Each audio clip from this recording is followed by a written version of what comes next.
So my name's Stuart Easton. I'm the CEO and one of the founders of TransparentChoice. And so we're a software company, if you don't know us. We do portfolio management software, so prioritization, capacity planning, all that kind of stuff. So this whole thing about people is really central to that. And I've got some, stats that I can throw around later on if it's interesting. But the core for today is actually my wonderful guests, Heba Al Shehhi and Dawn Mahan. So we'll kick off. Dawn, do you want to just introduce yourself, and then I'll tell people why I've invited you two to this session. Sure. Hi, Stuart and Heva. So happy to be here with the both of you today. I am Dawn Mahan. I am sitting in the Florida Keys, and I am the founder and CEO of PMO Training and also Project Guru Academy. So some of you may be coming to this from those channels as well. And also, I'm an author, which I'm sure we're going to talk about more today. We've got these two here. Recognize those ones, I guess. Yes, there they Yes, are. There they there they are. are. Yep. Mhm. Fantastic. Okay, we'll This is probably the touch on some of people one. those. Hmm. Your background blurry thing is blurring out the book, by the way, Dawn, just so I'll you know. fix that. Yeah. Fantastic. And then we've got Heba Al Shehhi. Heba, you want to introduce yourself? Hello, my name is Heba Al Shehhi. I'm a PMO expert, PMO leader, and book author. I'm also volunteering with PMI as PMO GA MENA Hub lead. We have exciting things happening right now. And I have the book Elements of Leadership that is being translated to Arabic as we are speaking, soon to be launched, inshallah. Yeah. Fantastic.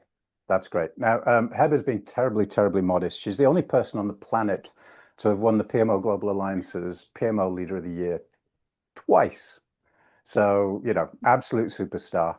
And it's great that we're talking. So why have I invited Heba and Dawn? We also invited Ahmed Rumia. He unfortunately just a couple of days ago had a medical emergency and can't make it today. So he does send his apologies. You'll just have to do with us three, I'm afraid, today. But I suspect it'll be fine. I think it'll be fine. So, so actually, the first time that I met Heba was it was a PMO summit, I think, or PMO conference in Riyadh. Yeah. Yeah. PMO Summit. Absolutely. And Heba was on stage on a panel, and there were three big blokes, big men on stage, and it was about people, and there was Heba, right? Heba's not big. Yeah. So these great big guys, and they asked a question about about projects and performance and all this kind of stuff, and the guys gave these really textbook answers, and I was like, yeah, that's okay. And then Heba just started talking about people and the importance of leadership, and I thought, I need to know this person. At that time, I had no idea who Heba was. Mm. I had no idea what your background was, but I just fell in love. So Heba is now my Dubai sister, Yeah. and author of this book. We'll be talking about those in a little while, I dare say. But we're going to start off, and Dawn is here. I'm going to start with Dawn. The first question is going to go to Dawn. Dawn's here because about a year and a half ago, 2 years ago, Dawn, you published there's the pile gun. Here it This is. one. There we go. Yep. Meet the players in Project Land. There it is. There it is, indeed. Snap. Yeah. And so this is a fun but interesting book, talking about people in projects, right? Mhm. They are the players in Project Land, and I don't know if you can see on there, but they're all different animals. Mhm. So we'll come to the book shortly, but the premise of this webinar is that people are important in delivering projects, and we all know what project failure rates look like. So really, people? Is it really people? I thought it was all about templates, tools, process. So Dawn, you've got a nice little story to illustrate why people are so important. Shall we start there? I think. Yeah, sure. You know, one of the things that I had to do in writing the book is make my case.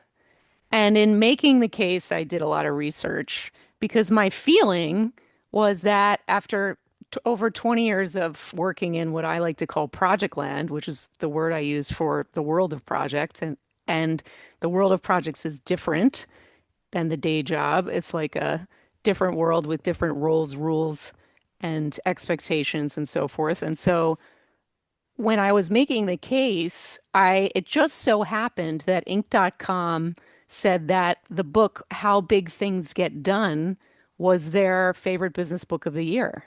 Oh, And really? yeah, Bent's book. yep, Yeah. yep, Yeah. absolutely. It was January 2024, and I was actually finalizing the manuscript then. And the book, and they, Inc.com said, hey, this is our business book of the year. And they had analyzed 16,000 projects in that book. That's a lot. And said that only 48% achieved the cost goal and only 8.5% end on budget and on time. So that's 16 out of 200 projects end on budget and on time. But what if you're doing the wrong project? It doesn't really account for that. And what about delivering the promised benefits, which is what this is all about? So they said only 0.5%, half of 1%, and on budget, on time, and deliver the promised benefits. That's 1 out of 200 projects and on budget, on time, and deliver promised benefits. Well, that's terrible. So, but the question is why? And my theory was, well, because people are not set up for success after being in project land for decades. This is what I've observed. Well, it turns out through some of the research that there was another study done where of 70 professional engineers. And in that, they found top reasons for project failure. And the top three were the project was not adequately defined at the beginning. Who defines the project in the beginning? People. The project manager was incompetent. Well, the project manager is a person, but the project manager being assigned is the leadership's job. So assign the right project manager who is competent for that project. That's a people problem.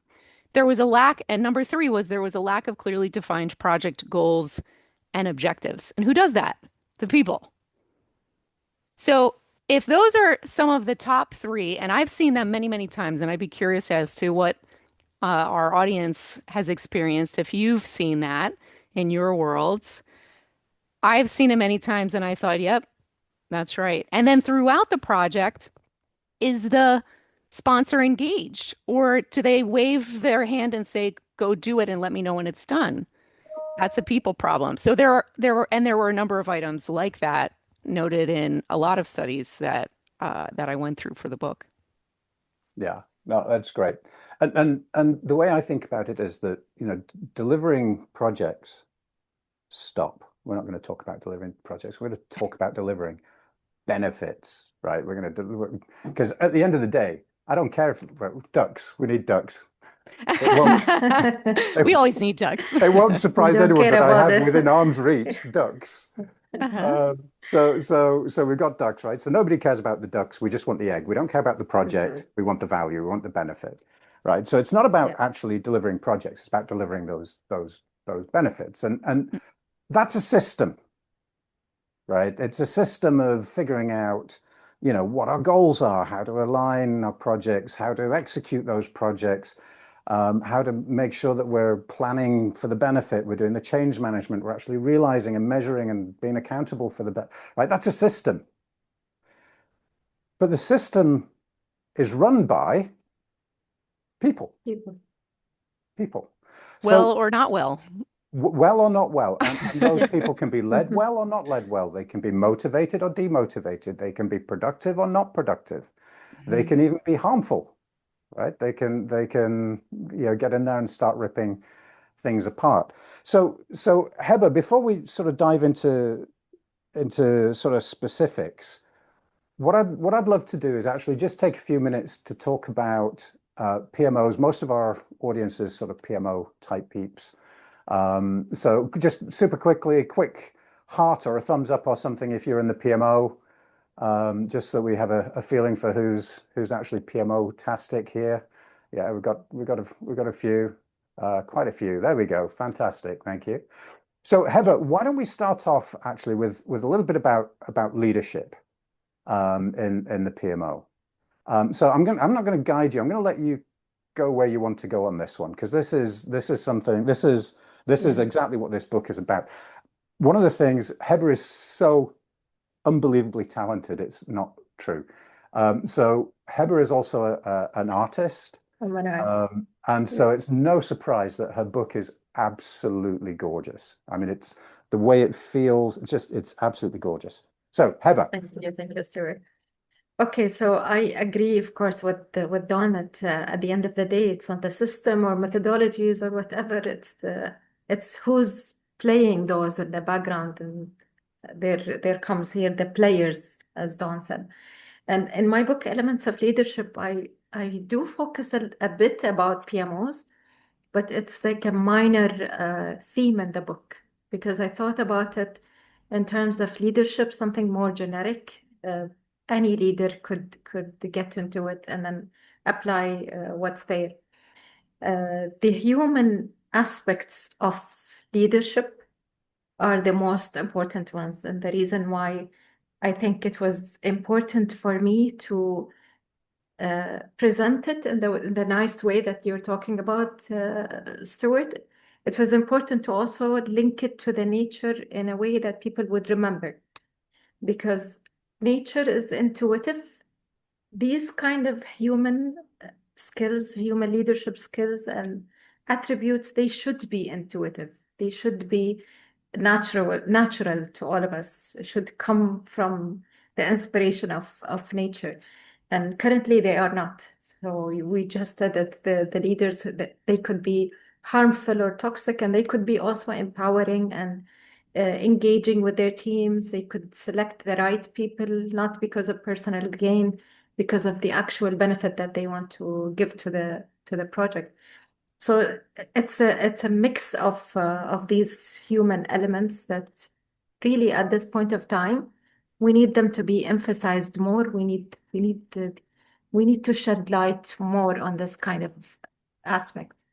So I put them under the four nature elements: water, fire, wind, and earth, so people can remember it very quickly and get to it. And I believe also, Dawn, you have created your design with the players, so people can remember it and kind of have their own emotional attachment to what's in the book, right? Yeah, I love that you did that with your book because, and that you talk about it in this way Mine that, is also origami, by the way. yes, we Yeah, have yeah, we so were much just saying that in the chat. in Yeah. common with this. Yeah, So we both chose some origami and we both chose nature, just in different ways. And the reason was the same, that we were both going yeah, for trying to make it easy for people to relate to and understand and yeah. apply.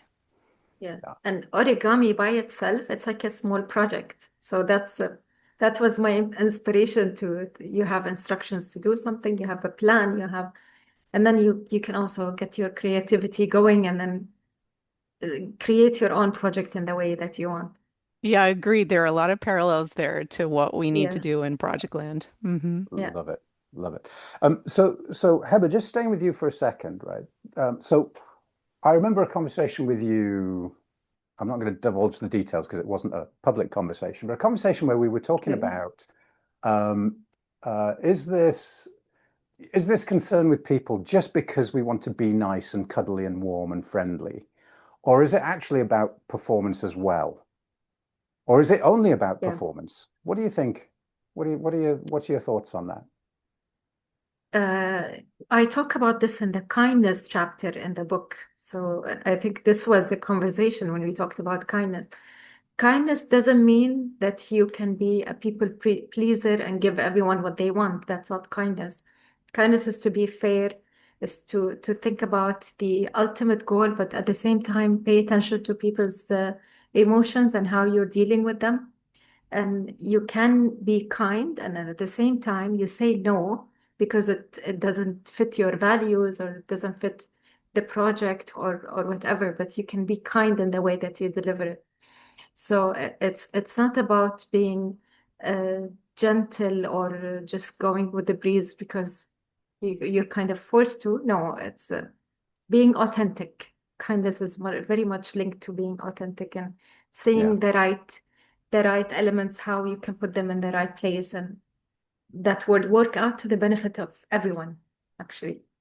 Yeah. Yeah. Yeah. Agreed. Agreed. And it's I mean, it's one of those things about being human, right? You know, we're Yeah. social animals.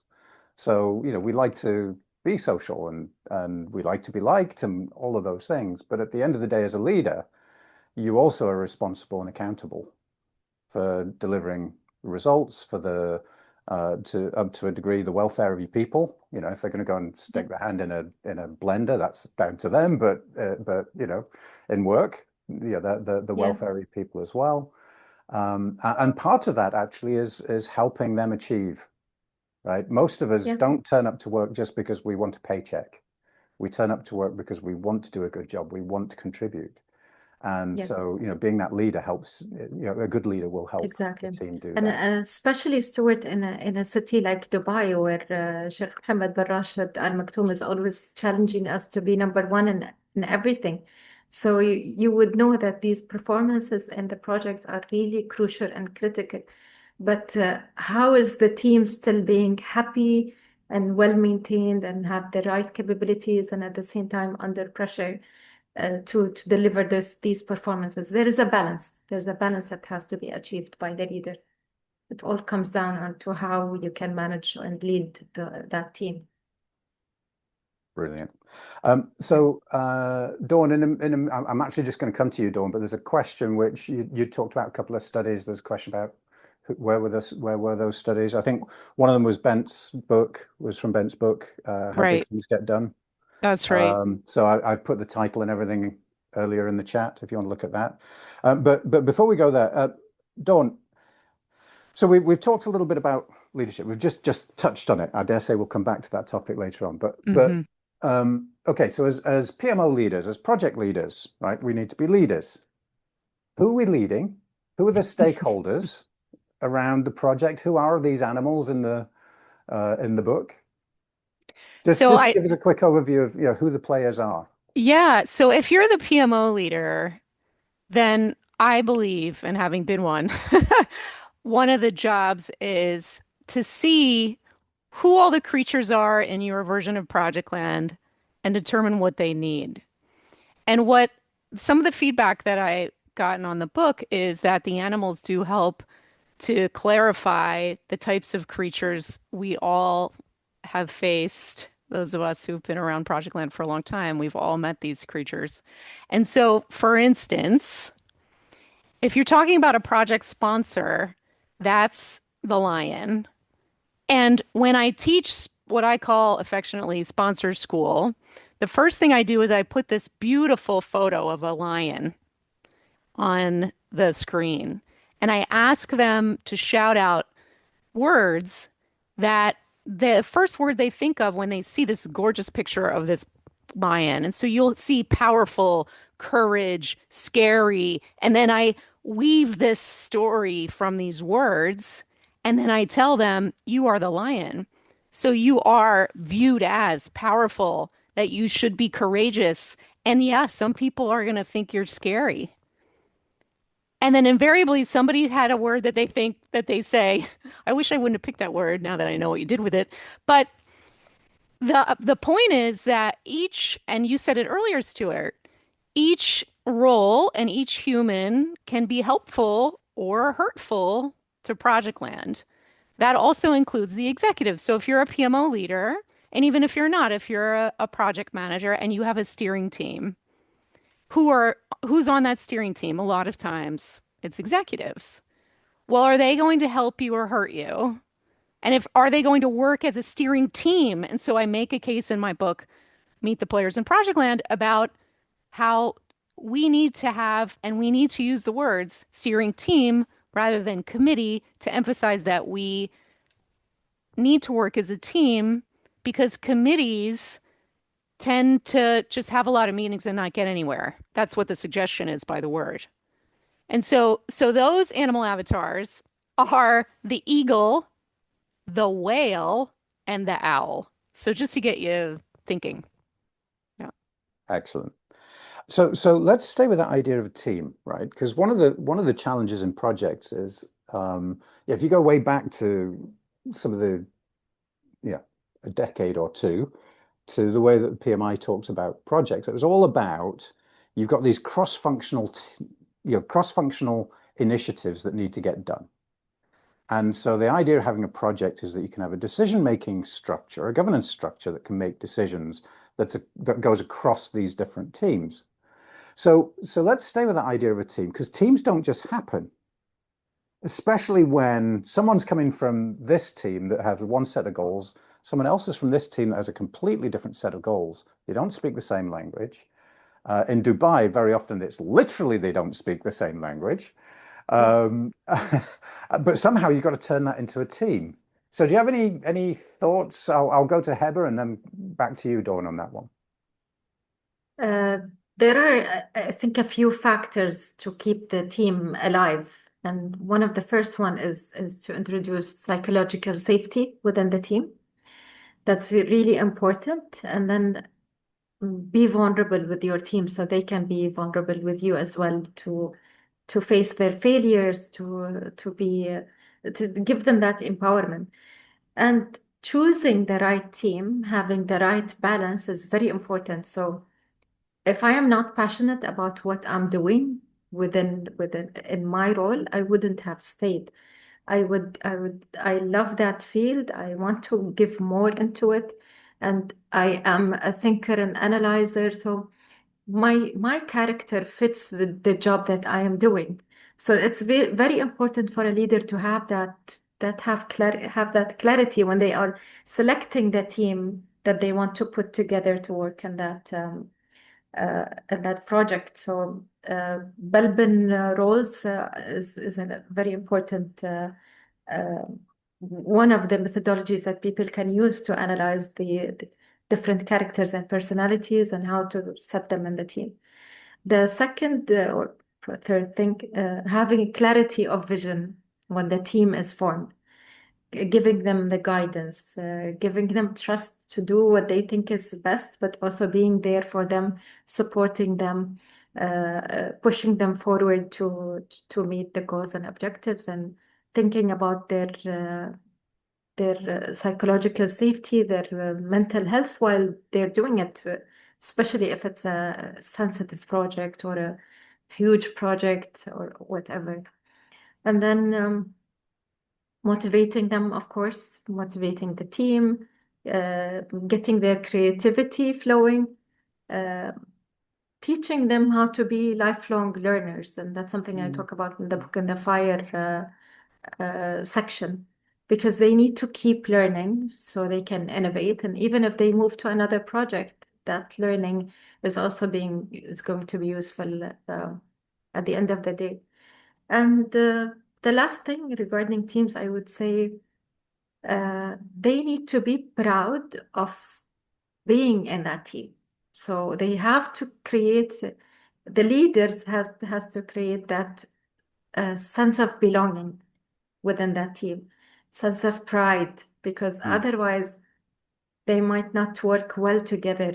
They might not be proud of what they are doing, but that's basically the leader's job to help them see that, help them be proud of what they have achieved, and being proud of them as well. So one of the things there as well is the pride and sort of motivation were some of the things you touched on there. And one of the things that can really help with that is having a really clear sense of mission for the project, for example. So my very first foray into project land was with a software company 20 something years ago. I'm not going to tell you exactly how many years. Actually, it might be closer to 30. But anyway, never mind. A long time ago in a galaxy far, far away. And so it was, I was in a new industry. I knew nothing about the industry. I knew nothing about the company, but they gave me profit and loss responsibility for their two biggest customers. And so literally a week after I joined this company, they they had a kickoff for this big project for one of the world's biggest telephone companies, telcos. And so our project manager is like, okay, Stuart, you've got to come, but don't say anything because you don't know anything. You've never run projects. You've never, you don't know anything. You don't know the industry. You don't know the customers. You don't know the product. Just come, shake hands, smile, drink some tea, and that's it. That's your job. And so anyway, the customer's project manager stood up and he began, he's like, dearly beloved, we're gathered here today to replace the billing system.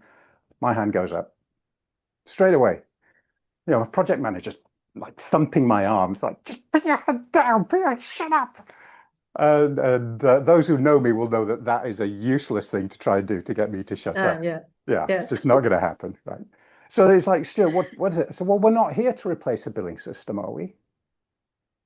I said, well, I think so. I think we're paying you $13 million to do that. I said, no, you're paying us $13 million to grow revenue and improve customer satisfaction. So why don't we focus on that? Because that's a completely different kind of mission to the mission of, oh, well, we're just going to replace a bit of software, right? And it was really fast. And I knew nothing about project management, but I understood a little bit about business and leadership even then, right? And so by creating that mission, the team was able to kind of fall in behind that and go, okay, right, now we know what we're trying to achieve. When we're making decisions, we know why we're making the decisions. We know how to start optimizing those decisions. So I'm not just making a decision because I'm the developer and, well, I like a screen that looks like this. I know my goal is to make it easier for the call center people to deliver a great service. Okay, right, how do I do that? And it changed the whole vibe of the project, which was a lot of fun. So Dawn, same thing across to you about how do you start building that team? Because in projects, you don't necessarily get to choose the team, do you? Well, a lot of times we have more influence than we think. And Ah, I have a whole chapter on loving the ones you're with. So sometimes if anybody recognizes the Stephen Stills lyric, love the ones you're with, that's what that comes from. Because sometimes you really don't get a choice. You get who you get, and you need to work with who you get. But other times you do have a lot of influence, a lot more influence than you think. Because if your project sponsor is the lion, and the project is very important to the sponsor, they will find a way to get the resources they need to be successful if you make your case to them. I had done it many times, even as a junior project manager.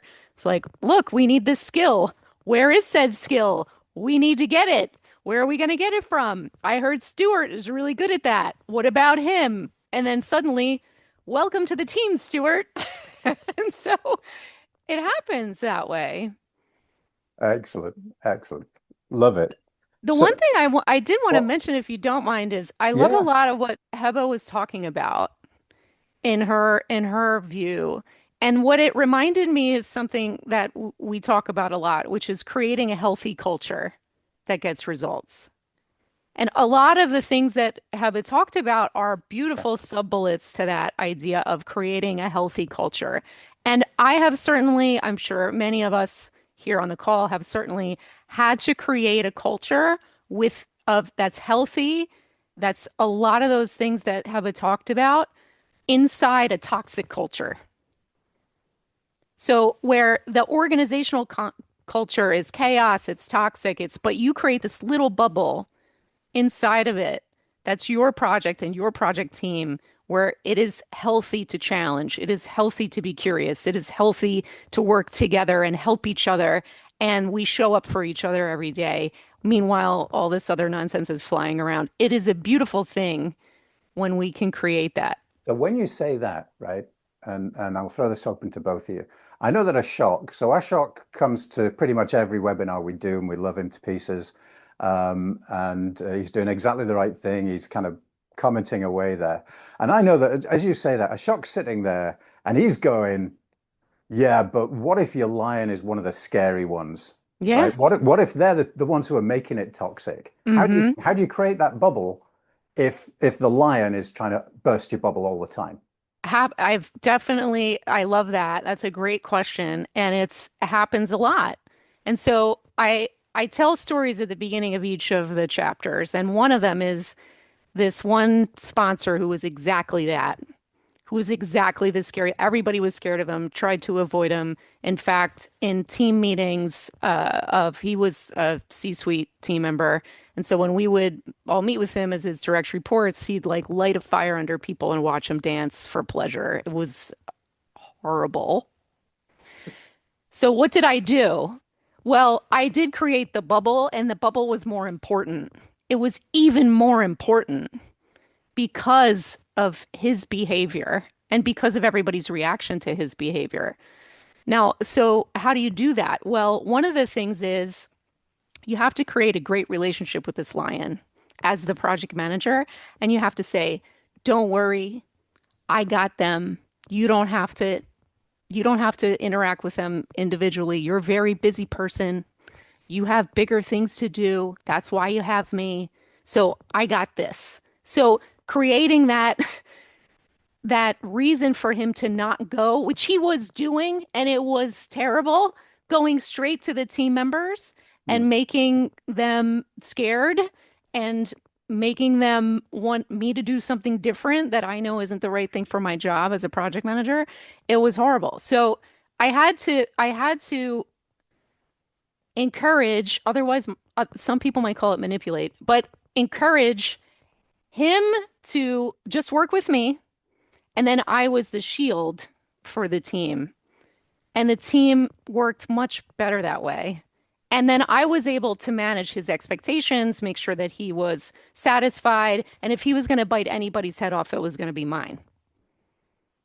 And that was okay with me because I felt that was my job. Cool. Brilliant. Yeah, you Fantastic. feel I like like that. you have to take one for the team, right? Yeah. I want to add to that as well. When you're dealing with a manager or superior who is stubborn or argumentative, or as you said, they could be vicious, actually. I recommended in my book is to let them win. If you think your idea is right, if you think whatever you're doing is right, and you walk into an argument with them, let them win that argument. Because even if you win and let's say, yeah, you are right, they will eventually resent you from Mm, inside. That type of personality, they will resent. So what you do instead, you prove it in action, not in words. You prove it to them, you show them, even if they say, you know what, this is not going to work and they shut you down, you go and do a small POC or something like this. Prove your point in a different way other than getting into an argument with them. So let them win that argument and you'll lose a battle, but eventually you'll win a war. Like it. nice. So Ashok replied to that. You've got to be the antelope for the lion to eat. No, you just have to be smarter. Yeah, yeah, There you go. Because then what would the team do without you? So you Egg. have to be strong enough, fast enough, smart enough to not get eaten. yeah, But yeah. I love your thinking. Yeah, yeah. Getting with the spirit. I love it. So That's you'll great. be shielding the team from them, but at the same time also staying true to your values and you have your own integrity that you need to maintain also when you're dealing with other people, even I if they agree. are your superiors. Yeah. Yes. Yeah. It's And tough. those superiors are often, there are lots and lots of surveys about really senior executives and especially in growth companies where Mm, there's more of an entrepreneurial thing, but also big, studies about CEOs and what percentage of them are actually psychopaths. Clinically, I don't mean they go around killing people, but they're Yeah. psychopathic, right? And Yeah. so they tend to be rather action oriented. Just hmm get it done. Get the Yeah. project done. That's true. Right. So now we know that if we do that, we're setting our people up for failure. So what are your thoughts around that topic? Is my statement true? Do we have evidence for that? How do you defend against that? What's the minimum level of planning and what kind of planning, and how do we include the team so that they can own the plan? Let's see. Where should we go first? Who wants to go first? It's so juicy. I know, I know, I know, I know. Well, so I'm gonna go on. I'm gonna go to you first on this one. Sure. I feel like you know, we've all had our challenges with executives, you know, and for whatever, sometimes it's they're flip-floppers and they forget their decision. Sometimes it's they're exactly the roaring type of why isn't this done already? Get it done, you know, kind of executive. Um, Everybody, you know, we're humans. We all have personalities. We all have personality pluses and minuses. I'm amongst that with many minuses. And I feel like the key is to get to know them and what is underneath the roar. What is underneath that? So for the people who are, you know, like what is happening? Well, a lot of times the board is on their case. You know, they have to answer to, even if it's the CEO, they have to answer to someone a lot of times. The private equity company, the board, they're answering to someone. There's pressure there. And so if you what we talked about in the beginning is the why behind it. So just like your great example, Stuart, like, no, we're not replacing the billing system. The why. Well, what is really happening there? And the more we understand the why are they reacting this way? And the more we can be patient and listen to them, the better we can help them and we can create a plan and become their trusted advisor, not just their whipping boy, you know? That's not that's not what I want to be. I want to be their trusted advisor, which you earn. Yep, And you earn that exactly. by asking questions, by listening, by coming up with solutions, not by just saying, yes, sir. Yeah. One more thing to add, you need to keep in mind that they see the bigger picture. You might not be able to see it. Great So point. they see different connections even outside the entity that you are in. They might see other things that connect, and then they go and ask for it because of pressure or that kind of connection. So we have to be aware of that. We are more into our project and the details within our project, but they have a different view. That's a And great and point. And they and, don't and always tell you because they just are Yeah, dictators. So they dictate, get it done. And you're like, well, help me understand a little bit more about why the pressure all of a sudden. Well, the marketplace, well, the competitor, well, the board, well, the something. Probably a reason that they're not telling you. I love that. That's a great point, Heba. mhm. and that thing about relationships great because they not only do they see the bigger picture that you might not see, they also don't see the detailed picture. So they will Yeah. miss things that you see. And this happens, it happens all the time. I mean, I was giggling actually, Dawn, when you talked about them, flip-flopping on decisions and things. We're a tiny company and I do that. Mm, I don't do it because I'm a flake. I do it right. because this person who's talking to me, I talk to him once every 3 weeks for 10 minutes. And to him, this is the important decision point for him. For me, this is a 10-minute conversation in 100 conversations I have today, Hmm. right? And I'm not saying that to be arrogant. I'm just sharing that so that That's the real. people on the session, that's reality. Right. And so be patient with your lions, Hmm. right? Don't expect them to know everything and to be able to context switch instantly because they're human. Yeah, They're lions. They're it's humans. it's a it's such a I'm great confused. it's such a great point. And I've seen a lot of junior PMs feel that, well, you should have all the answers. Why don't you have the answers? I have a question. I need you to make a decision. Why can't you just make one and stick to it? And it's just one of those things that, yes, you have to be a bit empathetic that there are a thousand things that they're dealing with today. And they might not remember 2 weeks ago the conversation exactly. And Absolutely. so you need to remind them, hey, last time I mentioned we would need a decision on blah. Here's the information you asked for. Would you like to talk through it? I mean, that's different than, do you have a decision for me today? Like, on what Absolutely. again? And, Remind and me. And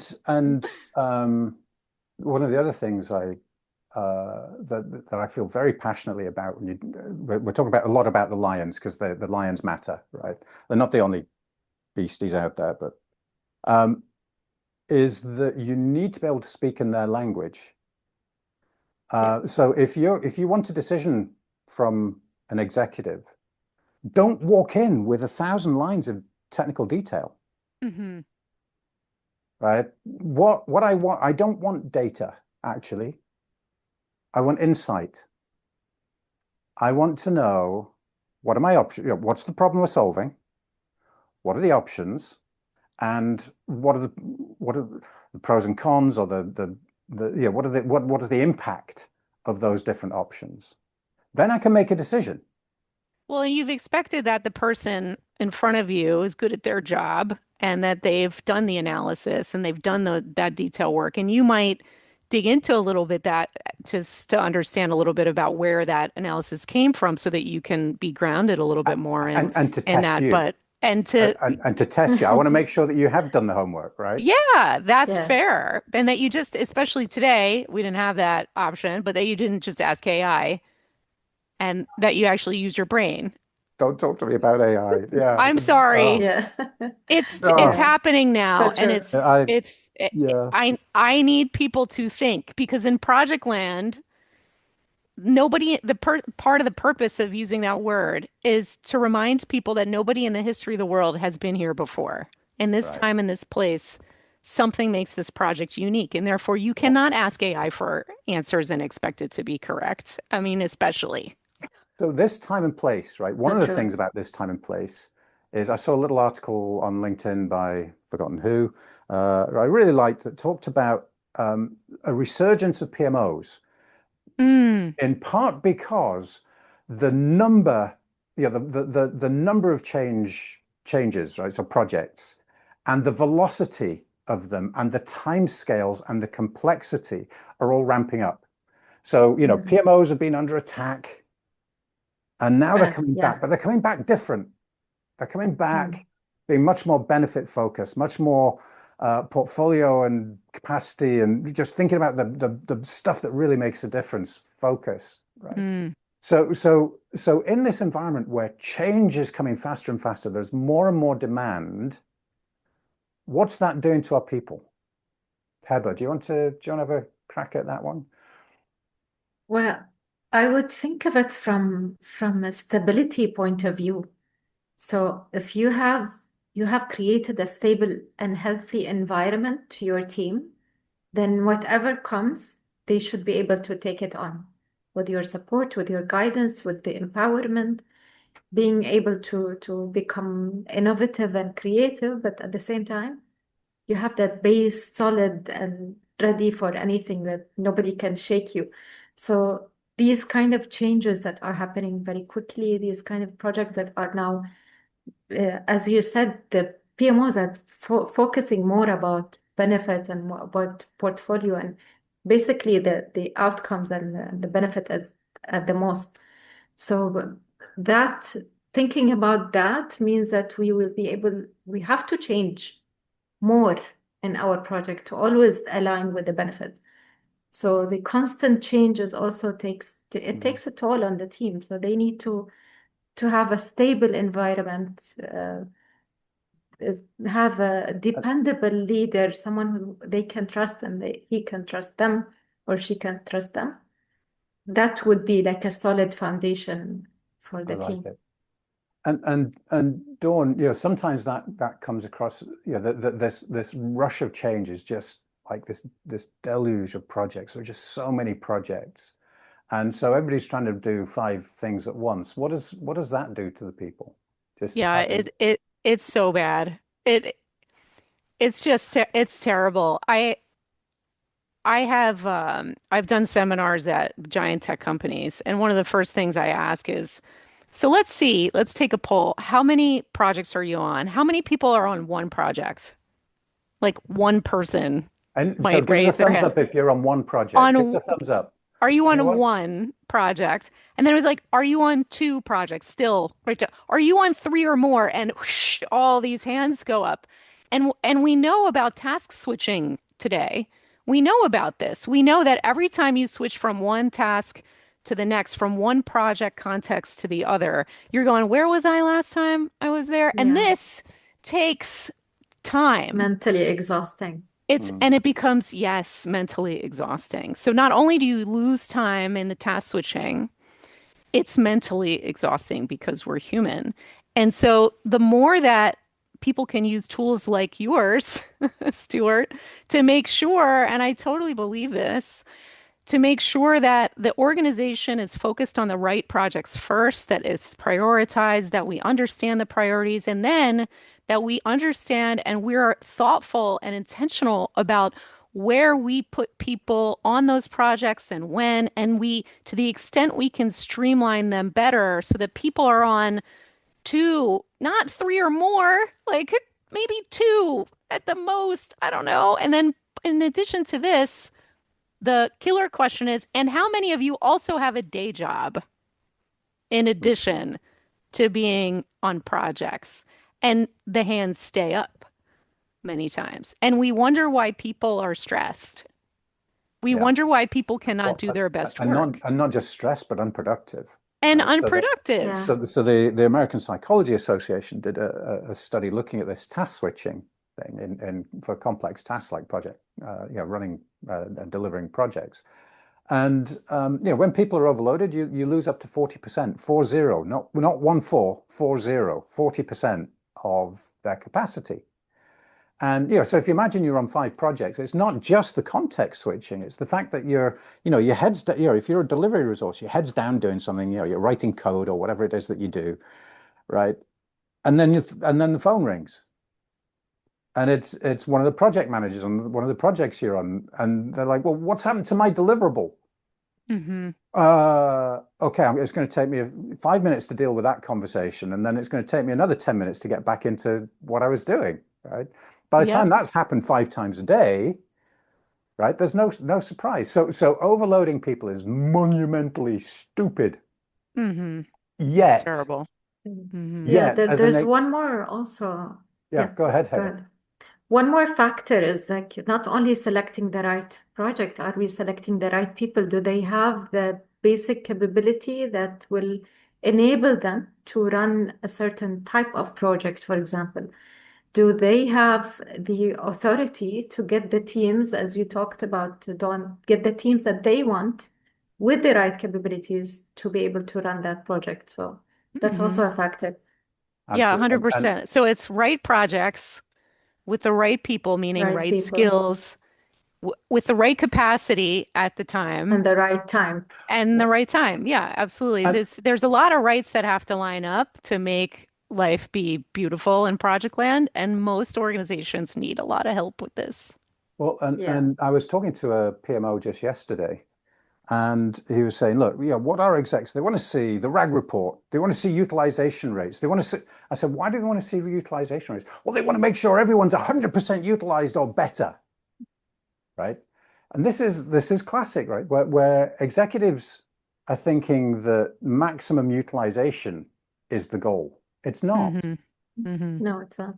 Maximum productivity is the goal. Maximum benefits is the goal. Right. Again, back to the goal. What are we really aiming for here? Mm-hmm. Absolutely. And there's a guy called Solberg, something like that, that did a whole bunch of studies actually, where he looked at what happens when you reduce the work in progress. And he's come up and his data basically suggested what I call the rule of 50, right? So if you cut your work in progress in half, your velocity goes up by half. Right? So it's an empirical rule.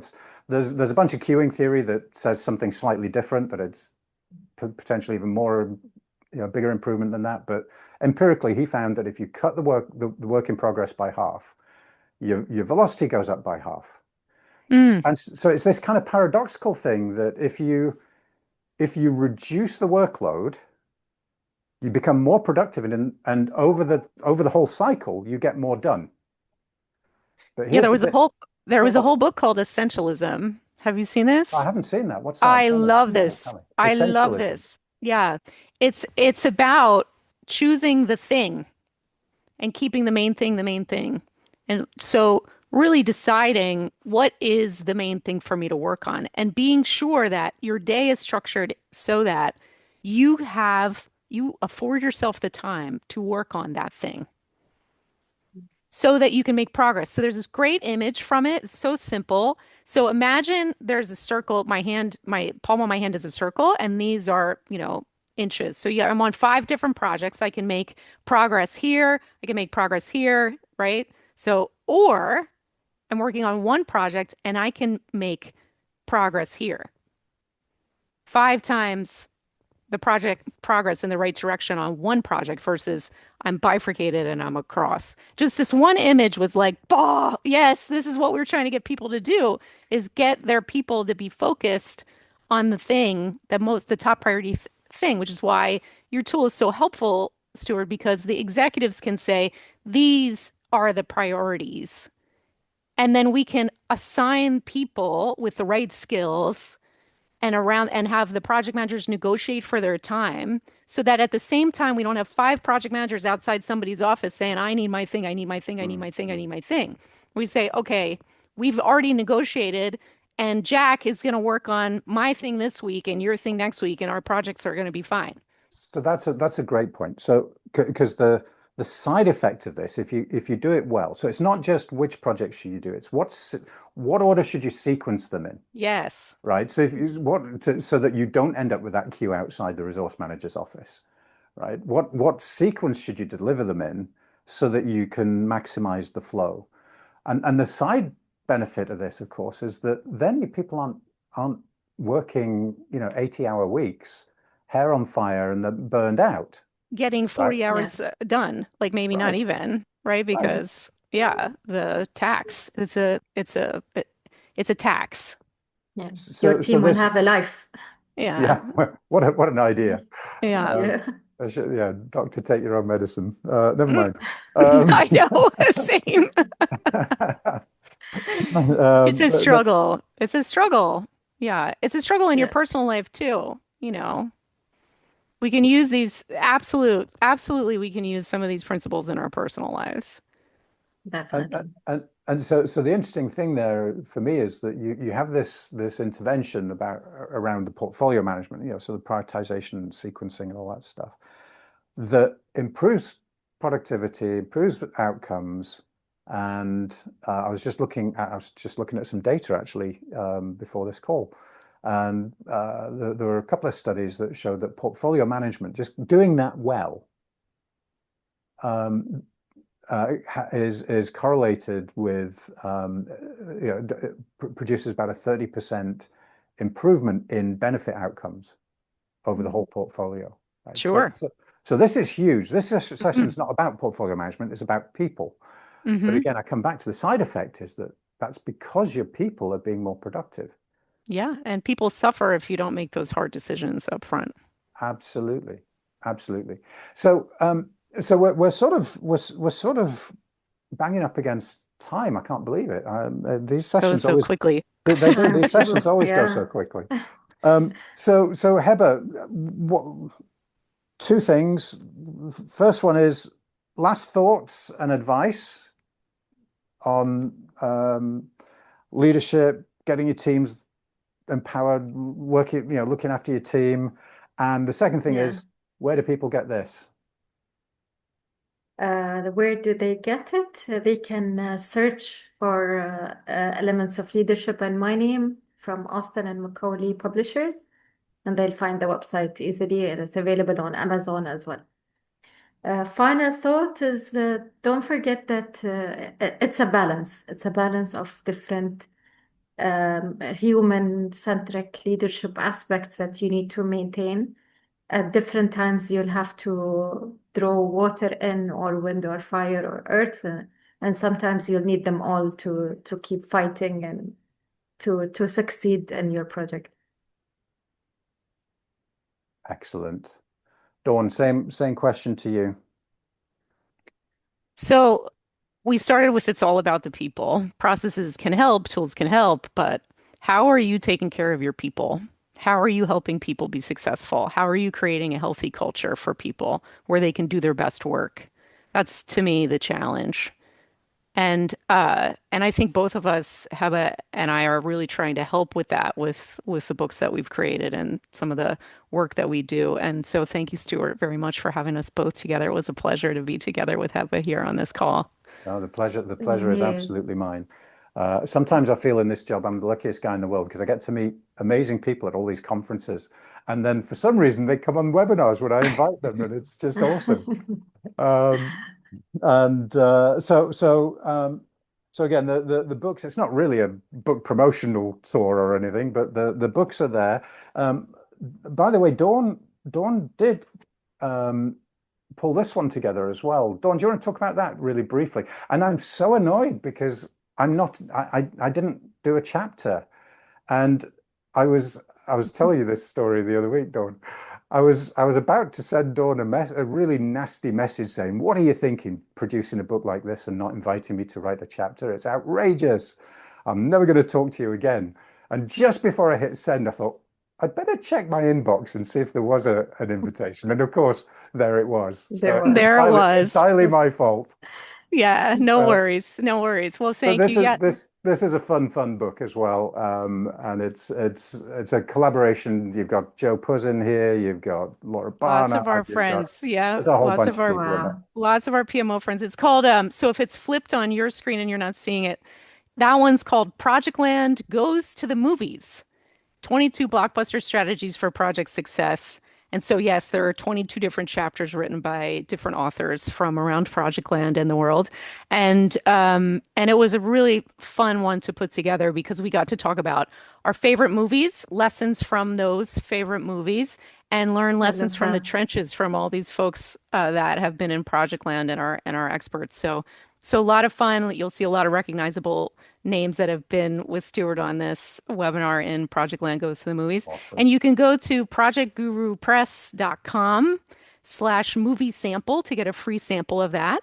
You can also go to projectgurupress.com/sample to get a sample of the Meet the Players in Project Land book, which is the one that's all about the people. And that sample includes those statistics and studies that I mentioned in the very beginning of this. So you can get that for Awesome. free if you like. Yeah. Brilliant. Thank you for that. Congratulations. So it Thank you. just remains to thank everybody for turning up, to thank Dawn and Heba for sharing their time. Heba, thank you Thank for you. staying up late to do this. It's not too Oh, it's late. only 8 p.m. It's Yeah, okay. it's not too bad. You get back to the Thank you for family now. having us, Stuart. But thank you for taking time out to share your wisdom. And if you've enjoyed this one, keep your eyes open. Look out for invitations to our other webinars. We do 2 every month. We do one that's like this, that's just kind of a bunch of friends having a chat about projecty stuff, because that's what we do. And then we have one that's a little bit more about our product. Last month, the month before was Laura Barnard, and we had a really nice conversation, and the demo piece was very short. Next week, 25th? No, week after, I think, we're going to have Joe Puz. And Joe's actually going to be in the UK, so we'll be sitting next to each other, Wow. which is going to be Nice. such a hoot. It's going to be so much fun. Both are in Project Land Goes to the Movies. Both have chapters. Yeah. There you go. Yeah, There you amazing. go. So it's going to be a lot of fun. So keep your eyes open for that. So thank you, everybody. Great job, Heba and Dawn. Thank And see you. you all next time.